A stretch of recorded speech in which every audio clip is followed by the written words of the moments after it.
All right. What's up, everybody? We're here today with the BHP shop car. Pretty much. Yeah, it's our test mule. We had a extremely max effort 6.0 in this car previously that did pretty well for what it was, but it was pretty rowdy.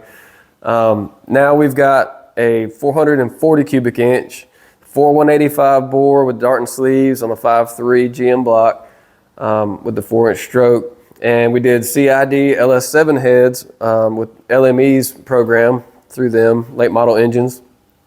And we're going to do some intake testing on it. We wanted to get a baseline on it. The guys at BTR have given us a Trinity intake that we're going to try, but apples to apples, we wanted to see, like, what does it do over a stock LS7 intake. So today was our baseline with a stock, still got the sticker on there. Yeah.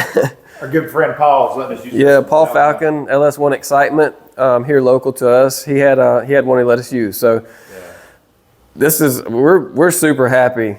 I mean, when you see these numbers, it's going to be pretty awesome. It has a shelf cam right now in it. It's a TSP 400 plus cubic inch, like a stroker cam. For another build.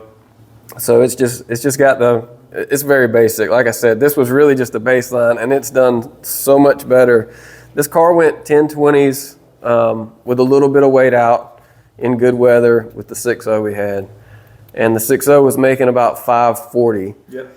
Which, when you see the number, right, you would talk about peak numbers and we talk about curve and area under the curve all the time and how that peak number really doesn't tell the story. And this is going to be another one of those. But these BTR valve covers also, they clean up the engine bay so nice. The coils mount right on top. If we need to pull them, you can get the valve covers off with the coils on them. It has the BP Automotive coil harness too. So finally got dustied up, upgraded to the Mighty Mouse catch can. Yeah, we always put those on there now. Yeah, those are good pieces. Mighty Mouse does a great job with those. We tried to make our own work with the other setup, and man, hey, like I posted today in the Holden All Motor group. I said, I'm learning on this combo to see exactly what this motor wants. This is the first big motor LS7 base we've had in this car. So yeah, and the first time using these heads, and so we're learning and getting everything dialed in. It made clean pulls. It was shifting, but it was also going 160. Yeah,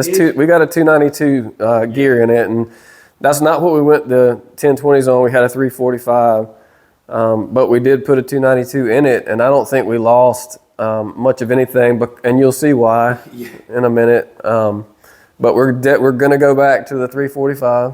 Yeah, it's gonna want to spin. This thing is a breather, man. It is making some awesome power. Even with this stock LS7 intake, I'm super excited to see what the Trinity is gonna do. For sure. And so we've got a comparison up here now, and this is SAE correction. The previous setup, we were 544. I think that we had a dyno elsewhere. It was around 550, but if you look, it made 544 at 6,000, and then it was downhill literally from there. Yeah, literally. And you could feel it in the car too. Chris and I both have driven this at the track, and I know right before the 1020 pass, I was like, man, I feel like the 2-3 shift, like at the top of second, it kind of, it loses the pressure. Like you feel it laying over. Shifting too high of an RPM. So we kept bumping it down, and obviously this is why, because anywhere after 6,000, we were losing. And it did pretty well for what it was. Let's not shortchange it here, but man, this thing right here is today it made 583 peak. And at the end, at 7,100, it was only down 15 or so from peak. I think it was like 565. Yeah, so 565. That's at 7,000, 566 actually. So yeah, that's at 7,000 RPM. So we can shift it now above 7, come back into the meat of the power, and not lose anything. With this one, we were only making 470 at 6,800. We didn't realize, I guess, how inefficient it was for some reason, but we still ran really good with that one. So, it's wasn't a dog at all. Somebody was asking about map readings, in the thread already. So I wanted to touch on that. The map readings on this one on a very good day. So your map readings are usually higher on a good day. We started out around 98 and dropped to around 94 to 95. Right. So we know, you know, it's a stock throttle body. It is ported. Yeah. But it's a stock size throttle body with the LS7 mass airflow. So it's got a bigger housing. But I'm pretty sure not only is the intake clearly restricted, we all know, everybody knows what an LS7 intake, what even an MSD Atomic is worth stock over. Atomic would make 40 more than this. Right now, on an LS7, you know? Yes. So we're pulling some serious air. I think that Trinity is going to We're excited. We're just hoping. be awesome. My goal was 600 like it is now, so we're within 15. I'm okay with that. Yeah, and I mean, I think we could have probably, Yeah. you know, Chris made some timing tweaks, and you know, we saw pretty good gains with those. But then it kind of flatlined. You know, again, this is of course through an automatic 6L80. Heavy transmissions, turning that torque converter. Where, you know, the Corvettes, you know, they're got a light drivetrain. Very efficient driveline too. Drivetrain for sure. Manual, you know. It would make this, and a Corvette would have made 610, 620 with this intake. Yeah. So then you put the, you know, the good intake on there and open up the throttle body, you would have surely made, you know, 660 on a Corvette. I'm telling you, I'm super excited about this combination. But clear 650 on the Trinity. The other part is, you know, on good days like today, it's, what is it, 50-ish degrees? Yeah, about 50 degrees, and that's probably correct. So we have good air, low humidity. So today at the racetrack, it would actually really be a good day to race. the uncorrected number is what it would run like today. And that's a 608 uncorrected 551. So the drum today actually saw 608. So, you know, we talk about good air at the track. That's why you want to run on cooler days with better DA, because you're making more horsepower. So this is real world horsepower. Today we made 608, 551, but to keep apples to apples, right? One that was a little bit dirtier, or I think I cut it earlier, or actually the car was trying to shift, so I let out of it, or the car shifted for me, and it made 610 on that one. That was not a good one. It was, that was a pickup on that was just a pickup for the RPM reading. It was 7. Yeah, 610 there. Yep, 610. Around, it's above, yes, it's 611, 552. Yeah. And it was actually pretty clean. We just cut it a little early because, like I said, it shifted, and the dyno jet's good at when it shifts, it knows when to cut it automatically because it pulled up right where it should have. I've got a filter on it to cut the red line stuff, but okay. It did really good today for what we had. We'll be back. I mean, it's a nice motor, so we know that we're only going up from here. It does have 75% ethanol content. Our injectors are only about 70% duty cycle, so I'm happy with that. And it's got our 450 in-tank pump that we did a bunch of. And it's hanging in there.